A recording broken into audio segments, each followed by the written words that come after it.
ഇന്ന് സംഘടിത സക്കാത്ത് എന്ന് പറഞ്ഞ് നടക്കുന്ന ചൂഷണങ്ങളെയാണ് നമ്മൾ പ്രധാനമായിട്ടും എതിർക്കുന്നത്. അത് ഷറൈന് വിരുദ്ധമാണ്. സക്കാത്ത് ഒരിക്കലും അത് പാവങ്ങളുടെ അവകാശമാണ്. അവകാശങ്ങൾ ഒരാളുടെ മുന്നിൽ വന്നിട്ട് കൈയ്യീട്ടി വാങ്ങേണ്ടതല്ല. അവകാശങ്ങൾ അങ്ങോട്ട് കൊടുക്കുക വേണ്ടി. ഇപ്പോ ഈ വിവാദത്തിന്റെ പിന്നിൽ ഉള്ളവര് എത്ര പ്രൊജക്ടുകൾ അവർ ഡിക്ലെയർ ചെയ്തു? അതിനൊന്നും എന്താ പാണക്കാട് സാധാത്തുക്കളവർക്ക് പറ്റൂലേ?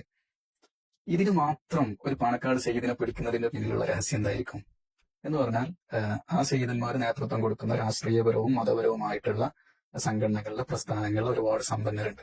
അവരെ പണം ചൂഷണം ചെയ്യുക എന്നുള്ളത് മാത്രമാണ്. ഇസ്ലാമിലെ ഒരു അടിസ്ഥാന സിദ്ധാന്തം നമുക്ക് അറിയുന്നതാണ്. ഒരിക്കലും നൽകുന്നത് മറ്റൊരാളെ അറിയിച്ചല്ല നൽകേണ്ടത്.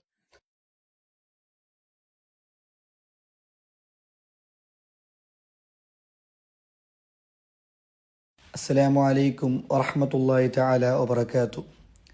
ഇസ്ലാമിൻ്റെ പഞ്ചസ്തംഭങ്ങളിൽപ്പെട്ട ഒരു കാര്യമാണ് സക്കാത്ത് എന്നുള്ളത്. ഇന്നത്തെ ചർച്ചാ വിഷയം സംഘടിത സക്കാത്താണ്. നമ്മുടെ ചർച്ചയിൽ നമ്മളോട് അഭിസംബോധനം ചെയ്യുന്നത് ഡോക്ടർ ഉമറുൽ ഫാറൂഖ് സഖാഫി കോട്ടുമൽ ഉസ്താദാണ്. ഉസ്താദിനെ വേദിയിലേക്ക് സ്വാഗതം ചെയ്യുന്നു. സക്കാത്ത് എന്ന ആരാധന കൊണ്ട് തീർച്ചയായും ഇസ്ലാം ഉദ്ദേശിക്കുന്നത് സാമ്പത്തിക ഭദ്രതയാണല്ലോ. പലപ്പോഴും സുന്നികളുടെ സക്കാത്ത് റമദാനിൻ്റെ അവസാനത്തെ നാണയത്തുട്ടുകളിലേക്ക് ഒതുങ്ങുന്നു എന്നുള്ള ഒരു മറുവാദം നമ്മൾ കേൾക്കാറുണ്ട്. ഇതിനെക്കുറിച്ച് ഉസ്താദിന് എന്താണ് പറയാനുള്ളത്?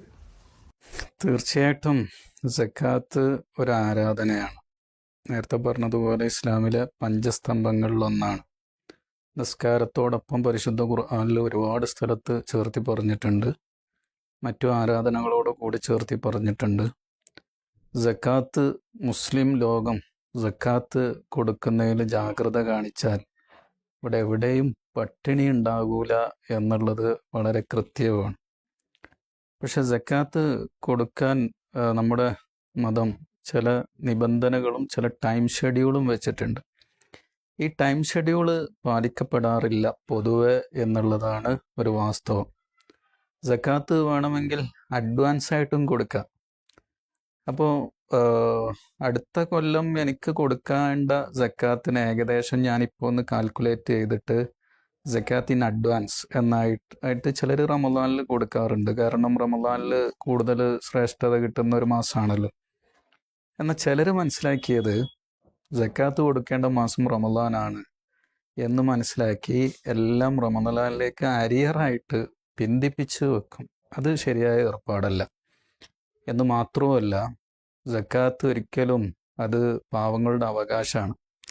അവകാശങ്ങൾ ഒരാളുടെ മുന്നിൽ വന്നിട്ട് കൈയ്യീട്ടി വാങ്ങേണ്ടതല്ല. അവകാശങ്ങൾ അങ്ങോട്ട് കൊടുക്കുക വേണ്ടി. അപ്പോൾ സക്കാത്ത് പാവങ്ങളിലേക്ക് എത്തിച്ചു കൊടുക്കുകയാണ് വേണ്ടിയത്. ഇന്ന് നമ്മളെ നാട് ഒക്കെ മാറുന്നുണ്ട്. പഴയ കാലത്തെ ഒരു സിസ്റ്റമായിരുന്നു വീടുകളിലൂടെ നടന്ന് സക്കാത്തൊക്കെ നാണയത്തൊട്ടുകളൊക്കെ വാങ്ങുക എന്നുള്ളത്. ഇന്ന് ആ സിസ്റ്റം ഒന്നും ഇപ്പോൾ എവിടെയും അത്ര കാണുന്നില്ല. പക്ഷേ തീർച്ചയായിട്ടും നമ്മുടെ ശരീഅത്ത് പറയുന്നതും പണ്ഡിതന്മാർ ഇത്രയും കാലം സമൂഹത്തെ ഉത്ബുദ്ധപ്പെടുത്തിയതൊക്കെ സക്കാത്ത് അങ്ങോട്ട് കൊടുക്കണം. അവർ പാവങ്ങളുടെ അവകാശമാണ്. സക്കാത്തിൻ്റെ മുതൽ നമ്മളുടെ സമ്പത്തിലുണ്ടായാൽ ആ സമ്പത്ത് അനന്തരം ഓഹരി വെക്കുമ്പോൾ പോലും അത് ഹറാമായിട്ട് ഭവിക്കും. അത് അടുത്ത അനന്തരാവകാശികൾക്ക് കൊടുക്കരുത് എന്നുള്ളതൊക്കെ നമ്മൾ മനസ്സിലാക്കണം. അപ്പോൾ തീർച്ചയായിട്ടും സക്കാത്ത് ആ ടൈം ഷെഡ്യൂൾ പാലിച്ച് എന്നാണോ ഒരു വർഷം തികയുന്നത് അല്ലെങ്കിൽ എപ്പോഴാണോ അതിൻ്റെ സമയമാകുന്നത് അപ്പോഴാണ് കൊടുക്കേണ്ടത്. റമദാൻ എന്നുള്ളത് അഡ്വാൻസ് സക്കാത്തിന് വേണ്ടി ഉപയോഗപ്പെടുത്തുകയാണെങ്കിൽ ഓക്കെ. അതിൻ്റെ അപ്പുറത്തേക്ക് റമദാനിൽ കൊടുക്കണം എന്നുള്ളത് ഒരു ശരിയായ ഏർപ്പാടല്ല. ഇങ്ങനെ ഓരോ ആളുകളെ തിരഞ്ഞുകൊണ്ട് പണം സക്കാത്ത് കൊടുക്കുന്നതിനേക്കാളും നല്ലത് എല്ലാവരും പണം സ്വരൂപിച്ചുകൊണ്ട് സംഘടിതമായി കൊടുത്താലല്ലേ നല്ലത് എന്നുള്ള വാദങ്ങൾ വരുന്നുണ്ട്. അപ്പോൾ നമ്മൾ കൊടുക്കുന്നതിനേക്കാളും നല്ലൊരു രൂപമാണല്ലോ ഈ സംഘടിത സക്കാത്ത് എന്നുള്ളത്. ഇതിനെക്കുറിച്ച് എന്താണ് ഉസ്താദിന് പറയാനുള്ളത്? യഥാർത്ഥത്തിൽ സംഘടിത സക്കാത്ത് എന്നുള്ളത് ആ പദം ഇന്ന് പ്രയോഗിക്കുന്ന എല്ലാ ടെർമിനോളജിക്കും ചില അതാത് കാലത്തെ ചില ഒരു പെർസ്പെക്റ്റീവ് ഉണ്ടാവുമല്ലോ. അപ്പോൾ സംഘടിതമായിട്ട് സക്കാത്ത് കൊടുക്കുക, ഞാനും എൻ്റെ അയൽവാസിയും അല്ലെങ്കിൽ ഞാനും നിങ്ങളും അല്ലെങ്കിൽ ഞാനും എൻ്റെ സുഹൃത്തുക്കളും കൂടി സക്കാത്ത് പൂൾ ചെയ്തിട്ട് കുറച്ച് നാട്ടിലെ പാവങ്ങളിലേക്ക് അത് വിതരണം ചെയ്തു, ഇതൊരു സംഘടിത സക്കാത്താണ്. ഇതിനെ സുന്നികൾ എതിർത്തിട്ടില്ല. നാട്ടിലെ ആരെങ്കിലും ഒരു പ്രമുഖനായ വ്യക്തിയെ എനിക്ക് എന്ത് ചെയ്യില്ല, എനിക്ക് ടൈമില്ല, സക്കാത്ത് കൊടുക്കാനുള്ള ടൈമില്ല, അങ്ങനെയാണെങ്കിൽ ഞാൻ ഒരു പ്രമുഖനായ വ്യക്തിയോ അല്ലെങ്കിൽ അതിന് പറ്റിയ ഒരു വ്യക്തിയോ ഞാൻ ഏൽപ്പിക്കുന്നു, വക്കീലാക്കുന്നു. അദ്ദേഹത്തിനെ വേറെ പലരും അങ്ങനെ ഏൽപ്പിച്ചിട്ടുണ്ട്. ഇതൊന്നുമല്ല നമ്മൾ എതിർക്കുന്നത്. ഇന്ന് സംഘടിത സക്കാത്ത് എന്ന് പറഞ്ഞ് നടക്കുന്ന ചൂഷണങ്ങളെയാണ് നമ്മൾ പ്രധാനമായിട്ടും എതിർക്കുന്നത്. അത് ശറഅന് വിരുദ്ധമാണ്. ഏതെങ്കിലും നാട്ടിൽ ഒരു സക്കാത്ത് കമ്മിറ്റി ഉണ്ടാക്കുന്നു, അല്ലെങ്കിൽ ഒരു ബൈത്തു സക്കാത്തോ മറ്റോ പേരിൽ പലതും ഉണ്ടാക്കുന്നു. എന്നിട്ട് ഒരു ഹിജാബും കബൂലും വക്കാലത്തിൻ്റെ സെന്റൻസുകളൊന്നും ഇല്ലാതെ അത് കൊടുക്കുന്നു. കൊടുത്തിട്ട് അവർക്ക് വേണ്ടതുപോലെ അവരതിനെ ചെലവഴിക്കുന്നു. ഇത് യഥാർത്ഥത്തിൽ പാവങ്ങളോട് ചെയ്യുന്ന ക്രൂരതയാണ്. അപ്പം ശരിക്കും ഞാൻ മനസ്സിലാക്കുന്നത്, കേരളത്തിലെ ബിദഈ പ്രസ്ഥാനങ്ങളൊക്കെ അവർ കൂടുതൽ ഇതിലാണ് കോൺസെൻട്രേറ്റ് ചെയ്ത് അറബി മുൻഷികളാവാനും അതുപോലെ മറ്റു ചില കാര്യങ്ങളിലൊക്കെയാണ് അവരുടെ കൂടുതൽ പഠനങ്ങൾ നടന്നത്. നമ്മൾ ഒരു വലിയ യൂണിവേഴ്സിറ്റികളിലൊക്കെ പോയി നോക്കിയാൽ അവിടെ നല്ല സോഷ്യൽ സയൻസ്, എക്കണോമിക്സോ അല്ലെങ്കിൽ നല്ല സോഷ്യൽ സയൻസ് ഒക്കെ പഠിക്കുന്ന ഇത്തരം ആളുകളെ കാണൽ വളരെ കുറവാണ്. അപ്പോൾ അതിൻ്റെ ഒരു ദുരന്തം ഇന്നത്തെ ഈ ബിദഈ പ്രസ്ഥാനങ്ങളൊക്കെ അനുഭവിക്കുന്നുണ്ട് എന്നാണ് ഞാൻ മനസ്സിലാക്കുന്നത്.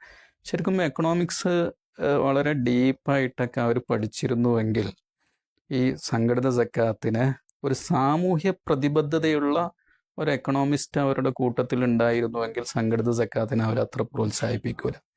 കാരണം ഇപ്പം എൻ്റെ നാട്ടിലെ സക്കാത്ത് ജില്ലാ അടിസ്ഥാനത്തിലോ സ്റ്റേറ്റ് അടിസ്ഥാനത്തിലോ പൂൾ ചെയ്തിട്ട് അത് ഹോസ്പിറ്റൽ ഉണ്ടാക്കാനും അല്ലെങ്കിൽ മറ്റു പത്രപ്രവർത്തനത്തിനും അല്ലെങ്കിൽ മീഡിയ പ്രവർത്തനങ്ങൾക്കും സ്ഥാപന നിർമ്മാണങ്ങൾക്കൊക്കെ ഉപയോഗിക്കലാണോ നല്ലത്, അല്ലെങ്കിൽ എൻ്റെ നാട്ടിൽ തന്നെയുള്ള പാവങ്ങളെ തെരഞ്ഞു പിടിച്ച് അവരിലേക്ക് അത് എത്തിക്കലാണോ നല്ലത് എന്നുള്ളത് നമ്മൾ ശരിക്കും ചിന്തിക്കണം. ഇപ്പോൾ പോവർട്ടി അലിവേഷൻ എന്ന് പറഞ്ഞാൽ ഈ ദാരിദ്ര്യത്തെ നിർമ്മാർജ്ജനം ചെയ്യുക. ഏത് ഹുക്കുമിൻ്റെ പിന്നിലും ചില ഹിക്മത്തുകൾ ഉണ്ടാവും, ചില ഇല്ലത്തുകൾ ഉണ്ടാവും. അപ്പോൾ സക്കാത്തിൻ്റെ പിന്നിലും ചില ഹിക്മത്തുകളുണ്ട്. നമ്മൾ കണ്ടെത്തുന്ന ഹിക്മത്താണ്. അള്ളാഹു വെച്ച ഹിക്മത്തുകൾ എന്താണ് എന്നുള്ളത് നമുക്ക് അങ്ങനെ പറയാൻ കഴിയുമല്ലോ. അപ്പോൾ നമ്മൾ കാണുന്നൊരു ഹിക്മത്ത് അല്ലെങ്കിൽ സമൂഹത്തിൽ എല്ലാവരും പറഞ്ഞുകൊണ്ടിരിക്കുന്ന ഹിക്മത്ത് ദാരിദ്ര്യ നിർമ്മാർജ്ജനം തന്നെയാണ്. ദാരിദ്ര്യ നിർമ്മാർജ്ജനത്തിന് ഹാൻഡ് ടു ഹാൻഡ് ഗിവിങ് ആണോ നല്ലത്, അല്ലെങ്കിൽ സക്കാത്ത് ഡിസ്ട്രിബ്യൂഷൻ ആണോ നല്ലത്, അല്ലെങ്കിൽ ഓർഗനൈസ്ഡ് ഡിസ്ട്രിബ്യൂഷൻ ആണോ നല്ലത് എന്നുള്ളതാണ് അടിസ്ഥാനപരമായ ചോദ്യം. സക്കാത്ത് ആണെങ്കിലും സ്വതക്കയാണെങ്കിലും ഒക്കെ എൻ്റെ കുടുംബത്തിൽ ഒരുപാട് പാവങ്ങളുണ്ടാവും. ഇപ്പം നമ്മൾ ഇതിൽ സക്കാത്ത് ഫുഖറാ ഉണ്ട്, ലോവർ ക്ലാസ്, മിഡിൽ ക്ലാസ് ആണ് മിസ്കീന്. ഇവർക്ക് രണ്ടുപേർക്കും അതുപോലെ ഇന്നുള്ള വിഭാഗങ്ങൾക്കൊക്കെ 8 വിഭാഗങ്ങളോ എല്ലാവരും ഒന്നുമില്ല, വിഭാഗങ്ങൾക്കൊക്കെ തുല്യ അനുപാതത്തിലും മറ്റൊക്കെ വീതിക്കണം, അതൊക്കെ എല്ലാവർക്കും അറിയുന്നതാണ്. പക്ഷേ മിസ്കീന്മാരുടെ ഒരു പ്രത്യേകത എന്താ, അവരവരുടെ മസ്കനത്തെ ഈ ദാരിദ്ര്യത്തെ സമൂഹത്തിൽ വെളിപ്പെടുത്തൂല. നമ്മളെ നാട്ടിലൊക്കെ എത്ര മിസ്കീന്മാരുണ്ടാവും. ജീവിക്കാൻ 1000 രൂപ ആവശ്യമുണ്ടാവും, പക്ഷെ കഷ്ടിച്ച് 800 രൂപ 900 രൂപ അവർക്ക് കിട്ടുന്നുണ്ടാവുള്ളൂ. മെഡിക്കൽ എക്സ്പെൻസ് ഭയങ്കരമായിരിക്കും, അത് അവർക്ക് അഡ്ജസ്റ്റ് ചെയ്യാൻ കഴിയുന്നില്ല. പക്ഷേ അവർക്ക് സക്കാത്ത് ഓഫീസിൻ്റെ മുന്നിൽ പോയിട്ട് ക്യൂ നിൽക്കാൻ പറ്റുമോ, ആരോടെങ്കിലും ചോദിക്കാൻ പറ്റുമോ? പക്ഷെ എൻ്റെ കുടുംബത്തിലുള്ള മിസ്കിന്മാർക്ക് എനിക്കറിയാം. അപ്പം എൻ്റെ സക്കാത്ത് അവരിലേക്ക് ഹാൻഡ് ടു ഹാൻഡ് ആയിട്ട് സ്വകാര്യമായിട്ടാണ് കൊടുക്കേണ്ടത്. എൻ്റെ അയൽവാസികളിലേക്ക്, എൻ്റെ നാട്ടിലാണ് കൊടുക്കേണ്ടത്. അത് ഒരു കമ്മിറ്റിയെ ഏൽപ്പിച്ച് അതിനെ ഒരു ചടങ്ങാക്കി എന്നിട്ട് കമ്മിറ്റി ലിസ്റ്റ് വായിച്ച്, ഇതൊക്കെ വളരെ മോശപ്പെട്ട ഏർപ്പാടാണ്. ഇതൊരു സാമൂഹ്യ പ്രതിബദ്ധത ഇല്ലാത്തതിൻ്റെ ലക്ഷണമാണ്. 1. 2, ഒരു എക്കോണമി. ഇപ്പോൾ എൻ്റെ നാട് അല്ലെങ്കിൽ പരിസര പ്രദേശം, അവിടെ ഒരാൾക്ക് സക്കാത്ത് കമ്മിറ്റി വന്നിട്ട് ഒരു കട ഉണ്ടാക്കി കൊടുത്താൽ പോരാ. ഒരു കട ഉണ്ടാക്കി കൊടുത്താൽ കടയിൽ നിന്ന് ആൾക്കാർ വാങ്ങണ്ടേ. അതാണ് പർച്ചേസിങ് പവർ എന്ന് പറയുന്നത്. ജനങ്ങൾക്ക് പർച്ചേസിങ് പവർ ഉണ്ടാക്കലാണ്. ഇപ്പം കച്ചവടത്തിൻ്റെ സക്കാത്ത് പണമായിട്ടാണ് നൽകേണ്ടത്, കറൻസി ആയിട്ടാണ് നൽകേണ്ടത്. ഇതെന്തുകൊണ്ടാണ് ഇസ്ലാം വെച്ചത്? ഈ കച്ചവടത്തെ സക്കാത്തിൻ്റെ അതിൻ്റെ ആഫ്റ്റർ എഫക്റ്റ് പറഞ്ഞാൽ കച്ചവടങ്ങൾക്ക് തന്നെയാണ് അഭിവൃദ്ധി ഉണ്ടാകുക. ഇപ്പോൾ മൃഗങ്ങളുടെ സക്കാത്ത് മൃഗങ്ങളായിട്ടല്ലേ കൊടുക്കേണ്ടത്. കാരണം എന്താ വെച്ചാൽ അത് അവരെ ഒരു ജീവിതോപാധിയാണ്, അങ്ങനെ ചെയ്യണം. സ്വർണത്തിൻ്റെ സക്കാത്ത് സ്വർണ്ണമായിട്ടാണ് കൊടുക്കേണ്ടത്. പക്ഷെ കച്ചവടത്തിൻ്റെ സക്കാത്ത്, കറൻസിയുടെ സക്കാത്തൊക്കെ കറൻസി ആയിട്ടാണ് കൊടുക്കേണ്ടത്. ഇതിൻ്റെ ഒരു ഉപകാരം എന്താ? എൻ്റെ നാട്ടിൽ ഒരു 3 കടകൾ ഇന്ന് പ്രവർത്തിക്കുന്നുണ്ട് എന്ന് വെക്കുക. ജനങ്ങളുടെ കയ്യിൽ പണമില്ല എന്നുണ്ടെങ്കിൽ സ്വാഭാവികമായിട്ടും അവിടെ വന്ന് ജനങ്ങൾ വാങ്ങൂല, പർച്ചേസിങ് പവർ ഇല്ല. അപ്പോൾ ജനങ്ങൾക്ക് പർച്ചേസിങ് പവർ സൃഷ്ടിക്കുക എന്നുള്ളതും കൂടി സക്കാത്തിൻ്റെ ഒരു ഉദ്ദേശമാണ്. ഈ പർച്ചേസിങ് പവർ സൃഷ്ടിക്കുന്നതിൽ ആധുനിക ബദഈ പ്രസ്ഥാനങ്ങളൊക്കെ എന്ത് ചെയ്യുന്ന, ഈ പണങ്ങളൊക്കെ ഊറ്റിക്കൊണ്ടുപോയിട്ട് ആർക്കെങ്കിലും കട ഉണ്ടാക്കി കൊടുത്തുകൊണ്ട് മാത്രം കാര്യമുണ്ടോ? ഉള്ള കടകളിൽ ബിസിനസ് വർദ്ധിപ്പിക്കുകയും ജനങ്ങളുടെ പർച്ചേസിങ് പവർ വർദ്ധിപ്പിക്കുകയും അങ്ങനെ ഇക്കോണമി ബൂസ്റ്റ് ആകുകയും ചെയ്താൽ സ്വാഭാവികമായിട്ടും എന്ത് ചെയ്യുമെന്ന് വെച്ചാൽ അവിടെ കച്ചവടങ്ങൾ കൂടുതൽ നടക്കും, പുതിയ കച്ചവടങ്ങൾ സൃഷ്ടിക്കും. എക്കോണമി ബൂസ്റ്റ് ചെയ്യുക എന്നുള്ളതാണ് ദാരിദ്ര്യ നിർമ്മാർജ്ജനത്തിന് ഏറ്റവും വേണ്ടത്. ആ ഒരു നിലക്ക് ഇവർ ചിന്തിക്കുന്നില്ല. ഇവർ ചിന്തിക്കുന്നത് എങ്ങനെയെന്ന് വെച്ചാൽ പത്രപ്രവർത്തനത്തിന് അതുപോലെ മീഡിയ പ്രവർത്തനങ്ങൾക്കൊക്കെ ഫണ്ട് പോകുന്നുണ്ട് എന്നാണ്. നമ്മൾ അതിൻ്റെ പിന്നിൽ അന്വേഷണത്തിനൊന്നും പോകുന്നില്ല. ശമ്പളത്തിൽ ഇതിനൊന്നും സക്കാത്ത് കൊടുക്കാൻ പാടില്ല പാവങ്ങളുടെ കയ്യിൽ. ഇവിടെ സുന്നി പ്രസ്ഥാനത്തിൻ്റെ ഉലമ ഇപ്പോൾ നമ്മളുടെ സമസ്ത കീഴിൽ പ്രവർത്തിക്കുന്ന ജാമിയത്തുൽ ഹിന്ദ് അൽ ഇസ്ലാമിയയിൽ 300 അധികം സ്ഥാപനങ്ങൾ പ്രവർത്തിക്കുന്നുണ്ട്. ഒറ്റ സ്ഥാപനവും സക്കാത്ത് പൈസ വാങ്ങിയിട്ടല്ല നടത്തുന്നത്. അപ്പോൾ എല്ലാവരും ഇവിടെ ഓർഗനൈസ്ഡ് പല സിസ്റ്റങ്ങളും, എഡ്യൂക്കേഷൻ നടത്തുന്നുണ്ട്, ഹോസ്പിറ്റലുകൾ നടത്തുന്നുണ്ട്, എല്ലാ പ്രസ്ഥാനങ്ങളും നടത്തുന്നുണ്ട്. അവരൊക്കെ ജനങ്ങളുടെ സക്കാത്ത് വാങ്ങിയിട്ടല്ല നടത്തുന്നത്, മറിച്ച് ജനങ്ങളുടെ സക്കാത്ത് പണമായിട്ട് അവർക്കിടയിൽ തന്നെ ഡിസ്ട്രിബ്യൂട്ട് ചെയ്യുകയാണ് വേണ്ടിയത്. അതിനു പകരം ജനങ്ങളുടെ സക്കാത്ത് വാങ്ങിയിട്ട് ഇത്രം വളഞ്ഞ ഏർപ്പാടാണ് പലരും സൃഷ്ടിക്കുന്നത്. അതല്ല വേണ്ടിയത്. ജനങ്ങളുടെ പണം ജനങ്ങളിലേക്ക് പോയിട്ട് ഇത്തരം പ്രവർത്തനങ്ങൾ, ഹോസ്പിറ്റലുകൾ, എഡ്യൂക്കേഷണൽ ഇൻസ്റ്റിറ്റ്യൂഷൻസ് തുടങ്ങിയവയൊക്കെ അത് മറ്റു സംവിധാനങ്ങൾ കാണണം. ഇപ്പോൾ ഒരു കാര്യം കൂടി ഞാൻ പറഞ്ഞുതരാം. ഓർഗനൈസ്ഡ് പോവർട്ടി അലവിയേഷൻ, അതുപോലെ പിന്നെ ഇൻഡിവിജ്വൽ ആയിട്ടുള്ള ഇത്തരം മെഷേഴ്സുകൾ, ഇതിൽ സർക്കാരുകൾ ഇവിടെ എന്താ ചെയ്തതെന്ന്, സർക്കാരുകൾ ഇപ്പോൾ പെൻഷൻ കൊടുക്കുന്നുണ്ട്, അതുപോലത്തെ ചില സ്കീമുകളൊക്കെ ഉണ്ട്.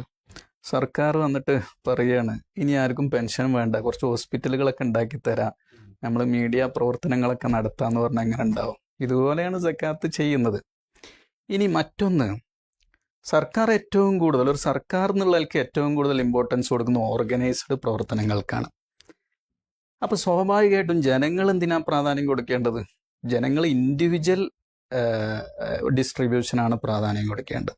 അപ്പോൾ അതൊന്നുമില്ലാതെ വളഞ്ഞ വഴിയിലൂടെ സൂത്രത്തിലൂടെ ജനങ്ങളുടെ പണം ശേഖരിച്ചെടുത്ത് അവനവൻ്റെ പ്രൊജക്റ്റുകൾ നടപ്പാക്കാം എന്നുള്ളത് പാവങ്ങളോട് ചെയ്യുന്ന ക്രൂരതയാണ്. എക്കണോമിക്സ് അനുസരിച്ച് നമ്മൾ സംസാരിച്ചാൽ നേരം വെളുക്കോളം സംസാരിക്കാണ്ടാവും. ഈ ചെയ്യുന്ന പരിപാടി വളരെ വലിയ ക്രൂരതയും നമ്മുടെ സമൂഹത്തിന് ഭയങ്കര ഇമ്പാക്റ്റ്, നെഗറ്റീവ് ഇമ്പാക്റ്റ് ഉണ്ടാക്കുന്നതുമാണെന്ന് നമുക്ക് മനസ്സിലാവും. മാർജിനൽ പ്രൊപ്പൻസിറ്റി ടു കൺസ്യൂം എന്ന് പറഞ്ഞിട്ട് എക്കണോമിക്സിലൊരു ടേം ഉണ്ട്. എന്ന് പറഞ്ഞാൽ നമ്മളെടുത്ത് എത്രമാത്രം കൺസ്യൂം ചെയ്യാൻ വേണ്ടിയിട്ട് നമ്മളെടുത്ത് എത്രമാത്രം പണം വരുന്നു എന്നുള്ളത്. ഇത് വർദ്ധിക്കാതെ ഒരു എക്കോണമി ബൂസ്റ്റ് ചെയ്യൂല. അപ്പം നമ്മൾ ഇപ്പം ജനങ്ങളുടെ സേവിങ് അല്ലെങ്കിൽ അത്തരം കാര്യങ്ങളിൽ നിന്നാണ് സക്കാത്ത് മുന്നോട്ട് പോകുന്നത്. ഈ ജനങ്ങളുടെ സേവിങ്ങിൽ നിന്ന് മറ്റൊരു സേവിങ്ങിലേക്കാണ് സക്കാത്ത് കമ്മിറ്റി ഇതിനെ കൊണ്ടുപോകുന്നത്. അങ്ങനെ ചെയ്യുമ്പോൾ ഉണ്ടാകുന്ന ഒരു ബുദ്ധിമുട്ടുണ്ട്. ഈ കൺസ്യൂം ചെയ്യാനുള്ള ഈ പണം അല്ലെങ്കിൽ പണത്തിൻ്റെ വെലോസിറ്റി എന്ന് പറയും. ഈ വെലോസിറ്റി ഇങ്ങനെ കൂടുന്നതിനനുസരിച്ച്, സമൂഹത്തിൽ കൂടുന്നതിനനുസരിച്ച് ദാരിദ്ര്യം ഇങ്ങനെ കുറഞ്ഞു വരും. ഈ വെലോസിറ്റി കുറയ്ക്കാനാണ് ഇവർ ശ്രമിച്ചുകൊണ്ടിരിക്കുന്നത്. നമ്മുടെ നാട്ടിലൊക്കെ ജനങ്ങൾ കയ്യിൽ പണം ഉണ്ടാകാൻ വേണ്ടിയിട്ട്, അതുകൊണ്ട് അവരെന്തെങ്കിലുമൊക്കെ അവരുടെ നീഡ്സ്, അവരുടെ കാര്യങ്ങളൊക്കെ മീറ്റ് ചെയ്യാൻ വേണ്ടിയിട്ട് ഇങ്ങനെ നടക്കുമ്പോൾ ഈ പണം ഇത്തരം വലിയ പ്രൊജക്റ്റുകളിലേക്ക് ഇങ്ങനെ കൊണ്ടുപോയാൽ അങ്ങനെ ഉണ്ടാവും, അല്ലെങ്കിൽ വരിയുന്നാലേ ഉണ്ടാവും എന്ന് മാത്രമല്ല, നമ്മളിവിടെ മനസ്സിലാക്കേണ്ടത് ഈ ഒരു ഒരു ഓവർ ഹെഡ് എക്സ്പെൻസ് എന്ന് പറയും എക്കണോമിക്സിലും കൊമേഴ്സിലും ഒക്കെ. ഈ ഓവർ ഹെഡ് എക്സ്പെൻസ് ഇവരിങ്ങനെ കൂട്ടിക്കൊണ്ടിരിക്കുക. ഞാൻ എൻ്റെ നാട്ടിലെ സക്കാത്ത് എനിക്ക് പരിചയമുള്ളവർക്കും അതുപോലെ എൻ്റെ കുടുംബത്തിലുള്ളവർക്കൊക്കെ കൊടുത്തു നോക്കാം. ഒരു ഓവർ ഹെഡ് എക്സ്പെൻസ് ഇല്ല. ഓവർ ഹെഡ് എക്സ്പെൻസ് പറഞ്ഞാൽ അഡ്മിനിസ്ട്രേറ്റീവ് കോസ്റ്റ് ഇല്ല, അഡ്വർടൈസ്മെൻറ്റ് കോസ്റ്റുകളില്ല, ഓഫീസ് എക്സ്പെൻസ് ഇല്ല, ഒന്നുമില്ല. എത്ര ലക്ഷങ്ങളാണ് ലാഭം, എത്രയോ ലക്ഷങ്ങൾ ലാഭം. നാട് നീളെ അല്ലെങ്കിൽ ടൗണുകൾ കേന്ദ്രീകരിച്ച് വലിയ ഫ്ലാറ്റുകളും വാടകയ്ക്ക് എടുക്കുകയും വലിയ സ്ഥലങ്ങളൊക്കെ എടുത്ത് സക്കാത്തിൻ്റെ കെട്ടിടങ്ങൾ ഉണ്ടാക്കുകയും പേപ്പറിൽ ലക്ഷങ്ങളുടെ പരസ്യം കൊടുക്കുകയും ഒരുപാട് ആളുകൾ അതിനുവേണ്ടി നിയമിക്കുകയൊക്കെ ചെയ്താൽ എത്ര overhead expense, administrative cost, ഇതൊക്കെ പാവങ്ങളുടെ പണമാണ്.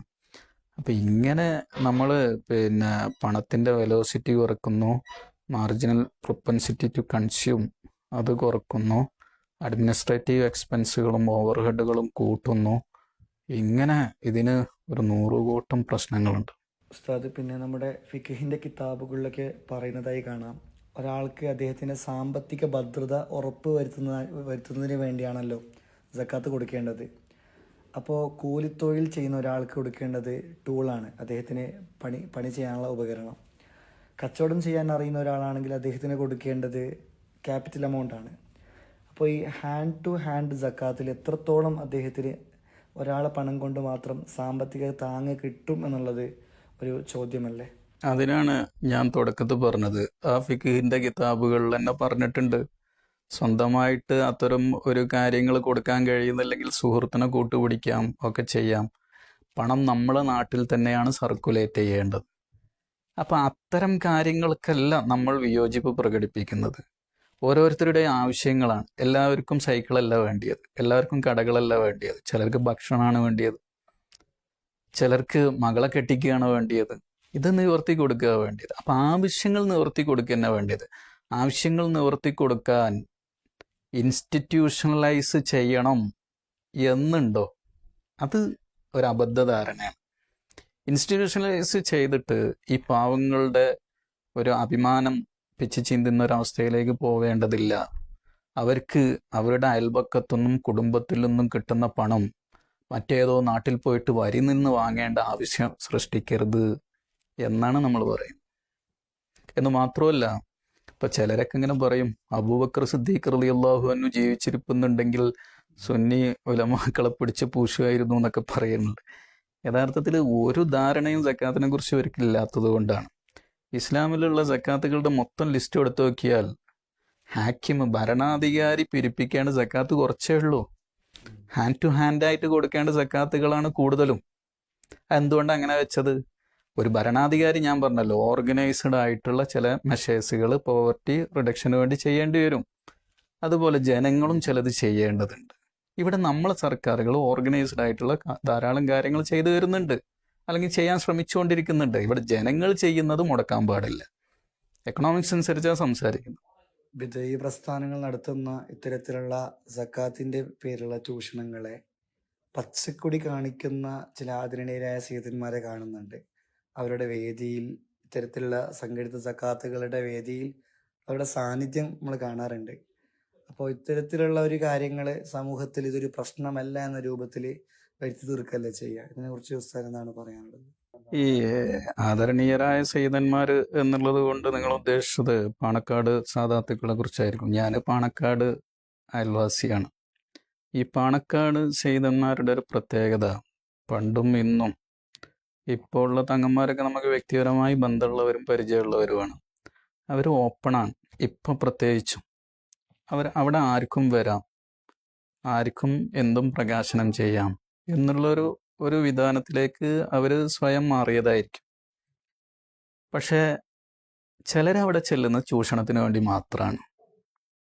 ഇപ്പോൾ ഈ വിവാദത്തിൻ്റെ പിന്നിൽ ഉള്ളവർ എത്ര പ്രൊജക്റ്റുകൾ അവർ ഡിക്ലെയർ ചെയ്തു, അതിനൊന്നും എന്താ പാണക്കാട് സാദാത്തുക്കൾ അവർക്ക് പറ്റൂലേ? ഇതിന് മാത്രം ഒരു പാണക്കാട് സയ്യിദിനെ പിടിക്കുന്നതിൻ്റെ പിന്നിലുള്ള രഹസ്യം എന്തായിരിക്കും എന്ന് പറഞ്ഞാൽ, ആ സയ്യിദന്മാർ നേതൃത്വം കൊടുക്കുന്ന രാഷ്ട്രീയപരവും മതപരവുമായിട്ടുള്ള സംഘടനകളിലെ പ്രസ്ഥാനങ്ങളിലെ ഒരുപാട് സമ്പന്നരുണ്ട്. അവരെ പണം ചൂഷണം ചെയ്യുക എന്നുള്ളത് മാത്രമാണ്. അല്ലെങ്കിൽ അവർക്ക് സയ്യിദന്മാരോടൊരു ബഹുമാനം വേണം, സയ്യിദ് എന്നുള്ള ആ പരമ്പര തന്നെ ഒന്നില്ല. നബിതങ്ങളുടെ പേരക്കുട്ടികളൊന്നും ജീവിച്ചിരിക്കുന്നില്ല എന്ന് വാദിക്കുന്നവരാണ് അവർ. പിന്നെ അവരെ പ്രത്യേകം ബഹുമാനിക്കേണ്ടതില്ല എന്ന് വാദിക്കേണ്ടതാണ്.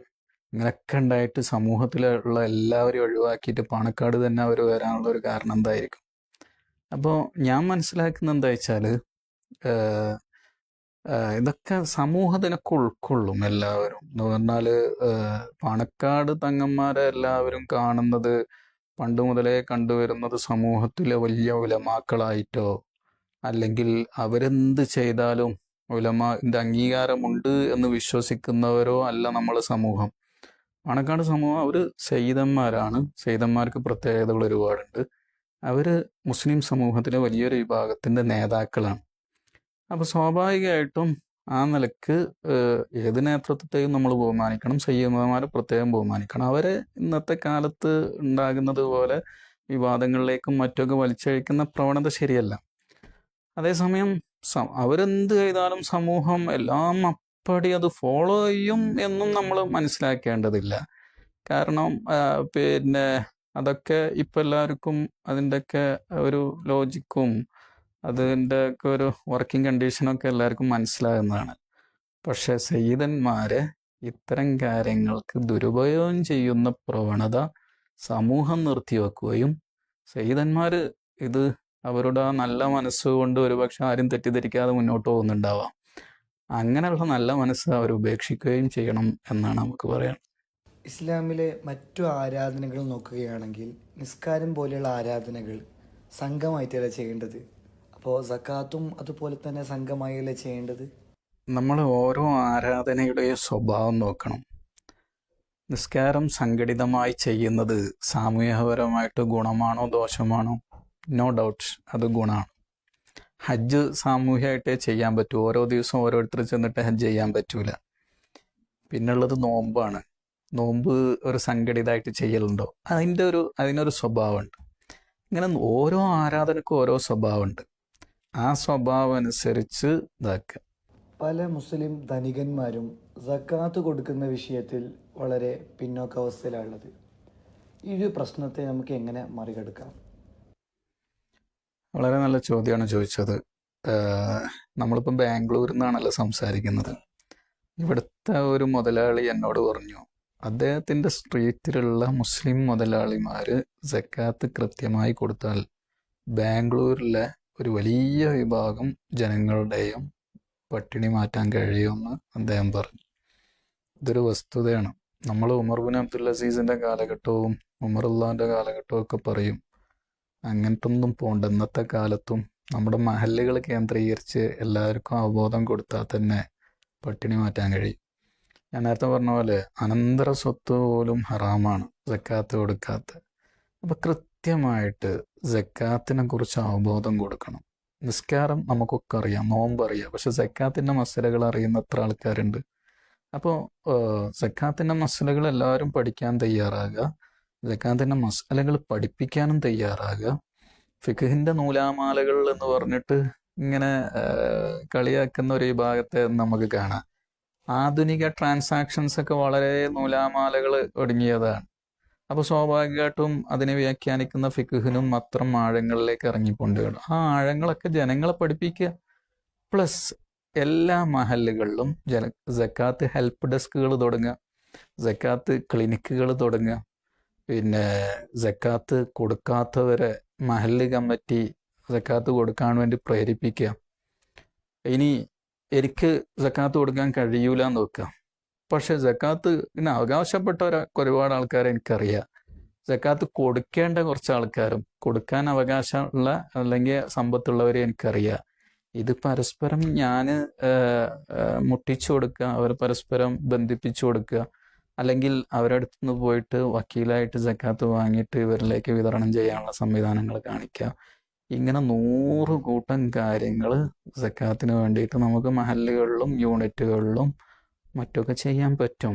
അതിലേക്കൊന്നും പോവാതെ ബിൽഡിംഗ് ഉണ്ടാക്കിയിട്ട് മേശിങ് കസേരയിട്ടിട്ട് പിന്നെ പ്രമാണിമാരായിട്ട് ഇത് വാങ്ങിയിട്ട് തോന്നിയതുപോലെ ചിലവഴിക്കാതെ നടക്കൂല.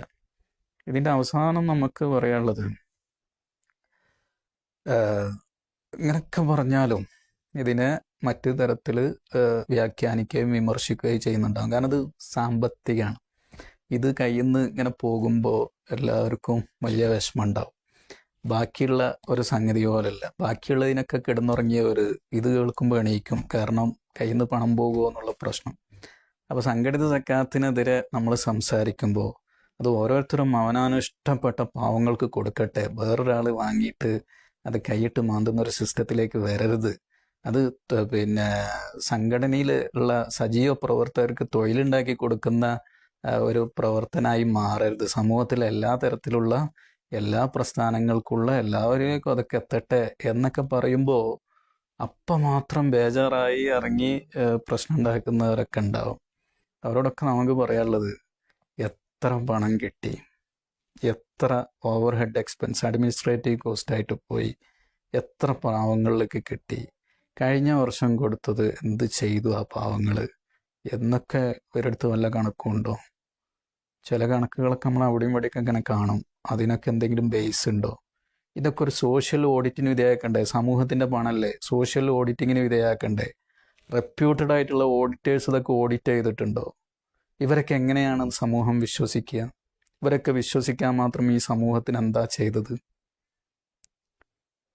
സമൂഹത്തിലെ വലിയ വലിയ ഉലമാക്കളുണ്ട്. കോടാനക്കോടി പണം സമൂഹത്തിൽ നിന്ന് പിരിച്ചെടുത്തിട്ട് അവർ ഇവിടെ അത് കാണിച്ചു കൊടുത്തിട്ടുണ്ട്.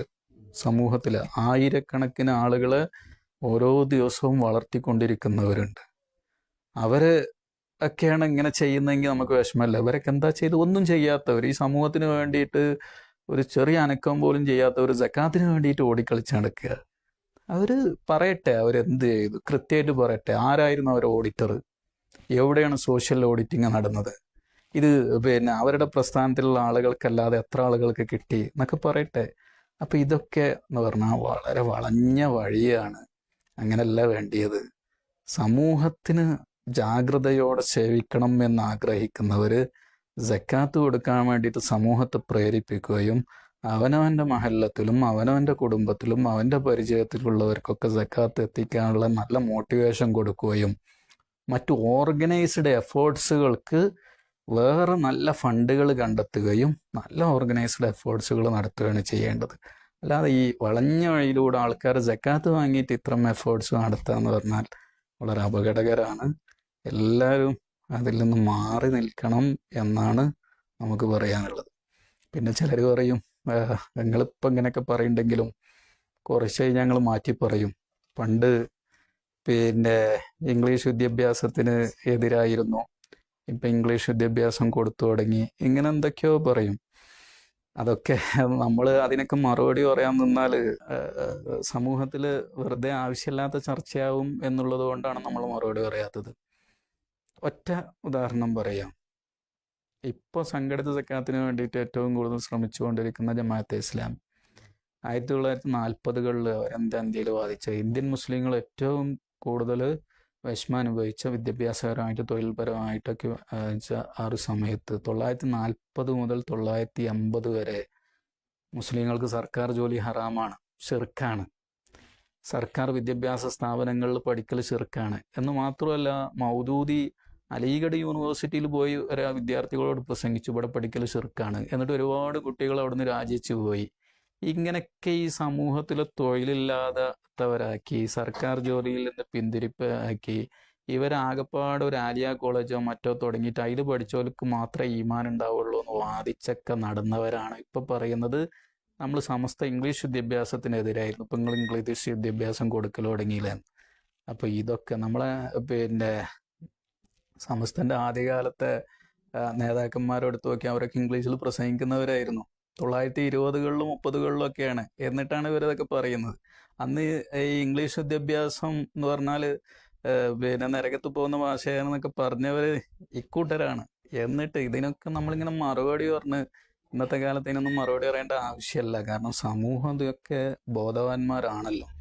അപ്പോൾ നമ്മൾ സംഘടിത സക്കാത്തിൻ്റെ വിഷയത്തിൽ നമ്മൾ നിലപാട് മാറ്റും എന്നൊന്നും പറയുന്നതിൽ ഒരർത്ഥമില്ല എന്ന് ഞാൻ പറയുന്നത്. നമ്മളുടെ പ്രസ്ഥാനം നമ്മൾ അതാത് കാലത്ത് നോക്കിയിട്ട് ഫിഖ്ഹിനെ അപ്പപ്പാട് മാറ്റിയിട്ട് ഉണ്ടാക്കല്ല. നമുക്ക് വ്യക്തമായ ഒരു ഉസൂലുണ്ട്.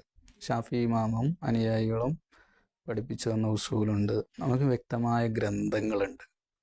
അതാത് കാലത്ത് ആളുകളുടെ തലയിൽ തോന്നിയതല്ല നമ്മളുടെ ബേസ്. ഇന്നത്തെ ബിദഈ പ്രസ്ഥാനങ്ങൾക്കൊക്കെ അതാണ്. അതുകൊണ്ടാണ് അവരിങ്ങനെ പൊട്ടിപ്പൊളയുന്നത്. ഓരോരുത്തരെയും തലയിൽ തോന്നിയത് നിയമങ്ങളാവുകയാണ്. നമുക്ക് വ്യക്തമായ ഗ്രന്ഥങ്ങളുണ്ട്, വ്യക്തമായ ഒരു ബേസ് ഉസൂലുകളുണ്ട്. ഇത് രണ്ടും അവർക്കില്ല. അതുകൊണ്ട് അവർക്ക് അറിയാം നിങ്ങൾ മാറ്റി പറയും, പക്ഷെ നമുക്ക് മാറ്റി പറയേണ്ട ഒരു ആവശ്യമില്ല. സംഘടിത സക്കാത്ത് എന്ന ലേബലിൽ നമ്മുടെ നാട്ടിൽ നടത്തുന്ന സാമ്പത്തികവും മതപരമായിട്ടുള്ള ചൂഷണത്തെ കൃത്യമായി തന്നെ ഈ വീഡിയോ തുറന്നു കാട്ടുന്നുണ്ട്.